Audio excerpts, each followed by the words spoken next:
On this episode of Wiki's Worst Albums, the series where I review the albums on this list, for the second episode in a row I'm featuring two albums, but by different artists this time, because these two records are by far the most popular albums on this list, and by that I mean popular in a good way. What? So the hate probably still outweighs the love, otherwise they wouldn't be on the list in the first place. But the love side of things is surprisingly strong towards these albums. So let's find out what these albums are and why people love them on this episode of Wiki's Worst Albums.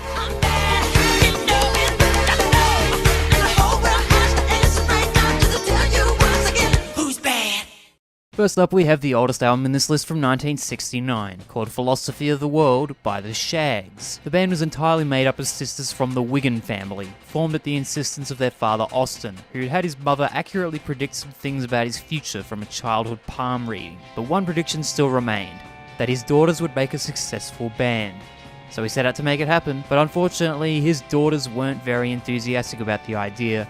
But more importantly, they had basically zero musical talent. And I'm not saying that in the cliche, circle-jerky Justin Bieber or Nickelback way, because they're good performers, they just don't make music you or I like. Maybe Screaming Lord Sutch from the first episode of this series comes to mind, but it goes even further than that. At least Sutch had an idea of what notes he was trying to sing. The Shags were not only tone deaf, but also beat deaf, if such a thing exists. And if you still never heard the Shags before, then here's a taste of the title track from Philosophy of the World. Oh, the rich people want what the poor people's got, and the poor people want what the rich people's got, and the skinny people want what the... Please kill me.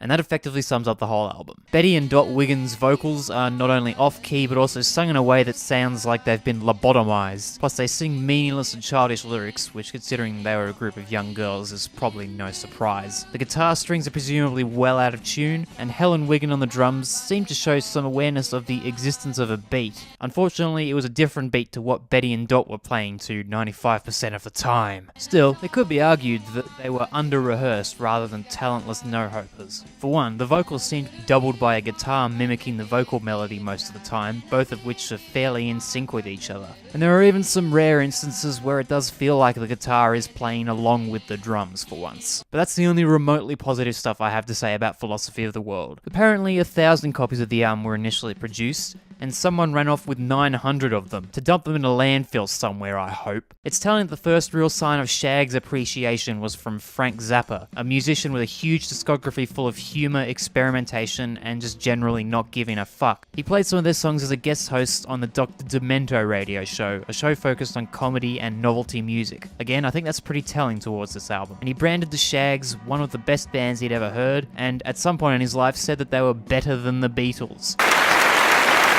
The album got a re-release in 1980 at the insistence of the members of NRBQ, some jazz rock band that appeared on The Simpsons a couple of times, and while it was still ridiculed often, many bands and music reviewers have since collectively orgasmed over it like it was some kind of counterculture statement. Shags are naturally genius.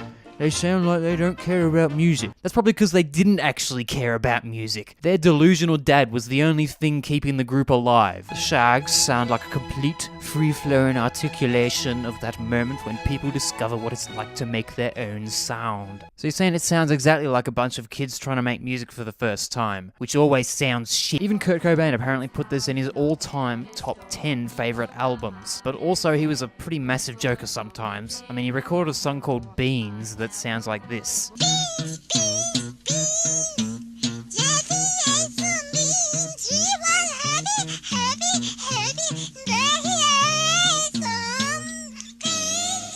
Now there's a lot of music out there that makes me wonder why anyone would want to listen to it regularly, particularly stuff that abandons the traditional sense of rhythm and melody completely. But if people do want to listen to it, then it's none of my business, so I'll let them listen to it. But what bugs me about the praise towards Philosophy of the World is that it portrays the album as a deliberate fuck you to traditional music, when in reality it was a miserably failed attempt at pop rock by three pubescent girls that hardly had a single ounce of talent in them yet. Avant-garde musicians make their music sound the way it does on purpose. Philosophy of the World, on the other hand, is just incompetence. The Shags did release a second album called Shag's Own Thing in 1982, though it was recorded in 1975, where they actually started sounding like a competent rock band for the first time. You're something special to me.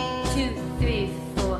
When you smile at me, my face wins. But of course, that album's been completely ignored because it's only cool to like Philosophy of the World, I guess. It's just a bunch of self-righteous bandwagoning BS in my eyes. So I hate the critical reception for the album far more than the album itself. The album's still crap though, mind you. It's alright for a laugh, but I'd rather not hear it ever again. So I'll give it a 6.5 on my worst album scale. Worse than the two Elvis albums I previously looked at, but I am expecting even worse to come in the series. Maybe like the next album in this video, perhaps. Let's look at it now. Who's bad? American singer-songwriter Lou Reed was a massively influential artist within alternative and experimental rock, and he was purposely doing experimental stuff, unlike the Shags. His influence began in the 60s with his band The Velvet Underground, who played primal rock mixed with some noisy freakouts and lyrics that were full of references to sex and drug use.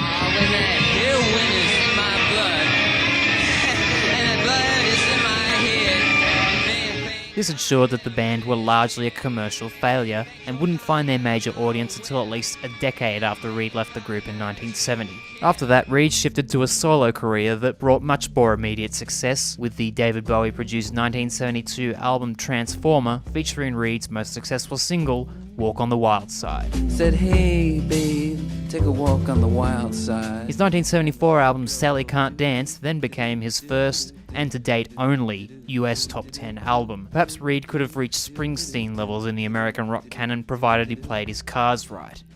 But he didn't because he released Metal Machine Music instead, which sounds like this.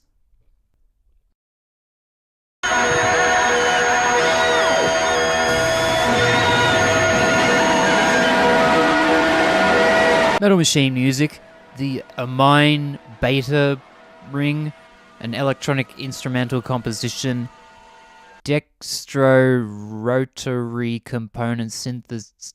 Fuck that. Is an hour-long piece split into 4 parts, created by Reed putting his guitar in front of its amp, cranking it up as high as it could go to create feedback, and just leaving it there and recording that for an hour. It's actually multiple layers of recordings of guitar feedback, some of which were played at different speeds, which I think is how those weird fluttery notes that sometimes pop up were created. There are 2 main conflicting theories as to what inspired the making of this album. The first theory is that it was an attempt to break his contract with record label RCA, who were insistent on him immediately following up the success of his Sally Can't Dance album. The other theory is that it was a genuine artistic statement, which I'd say is the more likely option. For starters, Reed had been previously inspired by the Theatre of Eternal Music, an ensemble that performed experimental, minimalistic drone music.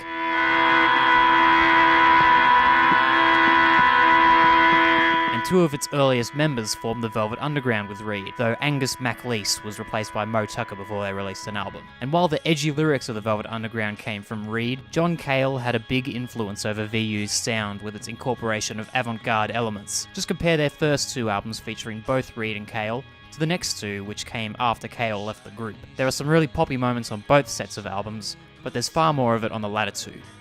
While Reed has been quoted as saying that he'd never listened back to the entirety of Metal Machine Music before, and that anyone who has done so is dumber than he is, he went on to not only defend the album multiple times, but also re-release the album and form an ensemble to perform improvised music inspired by the album. I guess just sitting a bunch of guitars in front of amps for an hour doesn't make a very engaging live show, even by experimental standards. And this 2007 Pitchfork interview on the subject of the album appears to be definitive proof that he wasn't trying to spite RCA by releasing it. As you can see, he apparently really loved the album. Whilst certain people and publications like Pitchfork have looked back on Metal Machine Music more fondly, and the album has been acknowledged as an influence in future music styles like industrial, noise rock, and maybe even heavy metal.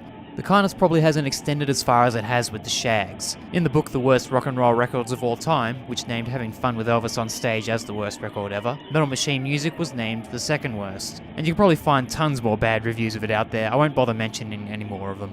Now, what do I think of the album? Well, I can certainly accept people valuing it far more than Philosophy of the World. It's certainly unlike anything else I've heard, and listening to it is oddly hypnotic in a way. Unfortunately, it also hurts my ears and gives me a headache, so no, I won't be coming back to it again. So because of that, I give Metal Machine Music a 6 on my worst album scale. And that's a wrap on this episode of Wiki's Worst Albums. Based on how long it usually takes for me to make videos for this channel, you'll probably see the next edition in about 6 months or something. Whatever, goodbye.